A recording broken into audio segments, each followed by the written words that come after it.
1967 में हरियाणा के एमएलए गयालाल ने एक ही दिन में 3 बार पार्टी बदल दी थी, जिससे इंडियन पॉलिटिक्स का आइकॉनिक फ्रेज जन्मा, आया राम गया राम।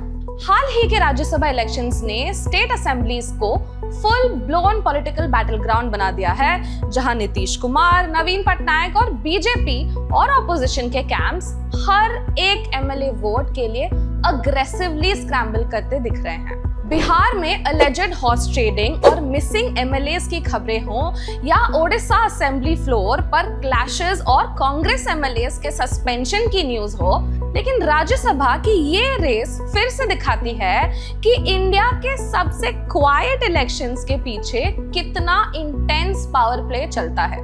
तो आज की वीडियो में हम इन इलेक्शंस के बारे में और जानेंगे। 1967 से 1971 के बीच इंडियन पॉलिटिक्स में डिफेक्शंस का ऐसा सिलसिला चला कि लगभग आधे से ज्यादा लेजिस्लेटर्स कभी ना कभी पार्टी बदल रहे थे, जिसकी वजह से सरकारें बार बार गिर रही थी। इसी पॉलिटिकल इंस्टेबिलिटी को रोकने के लिए पार्लियामेंट ने 1985 में एंटी डिफेक्शन लॉ लाया, जिसका एम था नेताओं को पर्सनल या पॉलिटिकल फायदे के लिए पार्टी बदलने से रोकना और गवर्नमेंट्स को स्टेबल रखना। पर इसमें एक इंटरेस्टिंग एक्सेप्शन रह गया, राज्यसभा और प्रेसिडेंशियल इलेक्शंस। इन इलेक्शंस में anti defection law technically apply नहीं होती है, क्योंकि ये हाउस की प्रोसीडिंग्स नहीं बल्कि इलेक्टोरल प्रोसेसेस होती हैं। इन इलेक्शंस में एमएलएज या एमपीज का रोल थोड़ा अलग होता है। यहाँ वो लॉ मेकर्स नहीं बल्कि इलेक्टर्स होते हैं, इसीलिए पार्टीज यहाँ लीगली विप एनफोर्स नहीं कर सकते हैं और क्रॉस वोटिंग पर डिस्क्वालिफिकेशन भी नहीं होता है।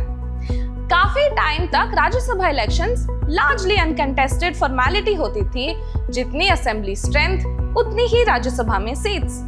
लेकिन लेट 1990s के बाद से गेम बदला, कंटेस्ट्स बढ़े और क्रॉस वोटिंग ने रिजल्ट्स को अनप्रेडिक्टेबल बना दिया।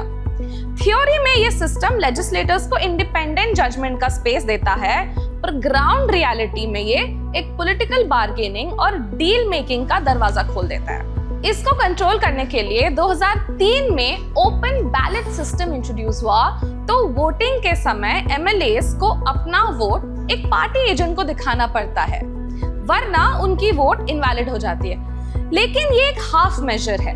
अगर एमएलए ओपनली क्रॉस वोट करे तो वोट फिर भी वैलिड रहेगा, बस पार्टी की एक्शन फेस करनी पड़ेगी।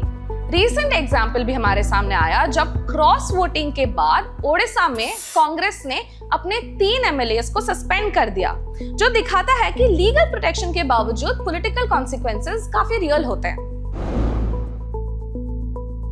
राज्यसभा इलेक्शंस का सबसे ड्रामेटिक फीचर है रिजॉर्ट पॉलिटिक्स, जहां पार्टीज अपने एमएलएस को इलेक्शन से पहले होटल्स हो, रिजॉर्ट्स हो या दूसरे स्टेट्स में शिफ्ट कर देते हैं। ऑब्जेक्टिव काफी सिंपल है, राइवल पार्टीज से बचना है, ब्राइबरी या प्रेशर को रोकना है एंड क्रॉस वोटिंग प्रिवेंट करना है। इस दौरान एमएलएस एक तरह के पॉलिटिकल क्वारंटीन में रहते हैं, जहां ग्रुप स्टेज, रेस्ट्रिक्टेड एक्सेस और सीधे होटल से वोटिंग वेन्यू तक टाइटली मैनेज्ड मूवमेंट होती है।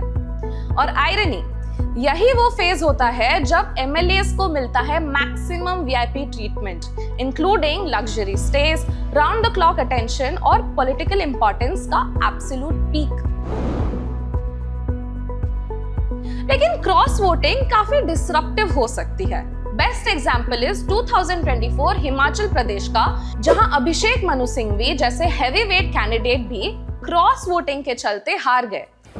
अगर आप समझते हैं कि एक व्यक्ति या 2 व्यक्ति या 9 व्यक्ति अचानक एक नई नीति, एक नई सोच, एक नई आइडियोलॉजी के अंतर्गत कल रात के डिनर और आज सुबह के नाश्ते के बाद बदल गए हैं, तो मैं समझता हूं कि हम सब, जो अंग्रेजी में कहावत है, एक फूल्स पैराडाइज पे रहते हैं। डिस्पाइट द फैक्ट कि कांग्रेस के पास क्लियर नंबर्स थे टू विन, सिंघवी ने खुद कैंडिडली एडमिट किया था कि उन्होंने एमएलएस को डिनर डिप्लोमेसी और पर्सनल आउटरीच के थ्रू एंगेज किया था, लेकिन ग्राउंड पर जो पॉलिटिकल अंडरकरेंट्स चल रहे थे, उन्होंने फाइनल रिजल्ट पलट दिया। रिजल्ट टाई तक गया और फिर ड्रॉ ऑफ लॉट से बीजेपी के कैंडिडेट हर्ष महाजन को जीत मिल गई। इसके बाद बिट्रेयल के एक्यूजेशंस, अलेजेड डील मेकिंग और इंटरनल पार्टी एक्शन सब एक साथ एक्सप्लोड हुआ। बट इस पूरे एपिसोड को अभिषेक मनु सिंघवी ने हाई कोर्ट में चैलेंज भी किया था, जहां उन्होंने ड्रॉ ऑफ लॉट्स के इंटरप्रिटेशन पर सवाल उठाई थी, ये कहकर कि this mechanism defies all common sense and that this should not decide the election result. लेकिन उन्हें कोई रिलीफ नहीं मिली और रिजल्ट बरकरार रहा। ये एक टेक्स्ट बुक एग्जाम्पल बन गया कि कैसे नंबर्स होने के बाद भी राज्यसभा इलेक्शंस में सर्टेनिटी तो नहीं होती है।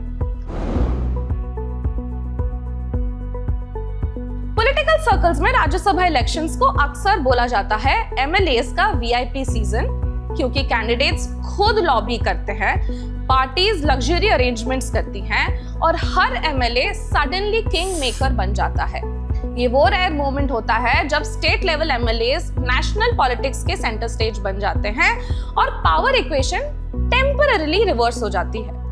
दिल्ली को स्टेट कैपिटल्स पर डिपेंड रहना पड़ता है। अब एंटी डिफेक्शन लॉ ने इंस्टेबिलिटी को चेक करने की कोशिश तो की, लेकिन राज्यसभा इलेक्शंस अब भी वो स्पेस है जहां फ्रीडम और मैनिपुलेशन पैरेलली चलती हैं। कभी ये इलेक्शंस शॉकिंग अपसेट्स ला देते हैं, कभी साइलेंटली पावर इक्वेशंस भी शिफ्ट कर देते हैं और एंड में एक ही बात क्लियर होती है, इंडियन डेमोक्रेसी में सबसे पावरफुल चीज है एक single vote. Thank you, this is Garima and you are watching Sunset flix.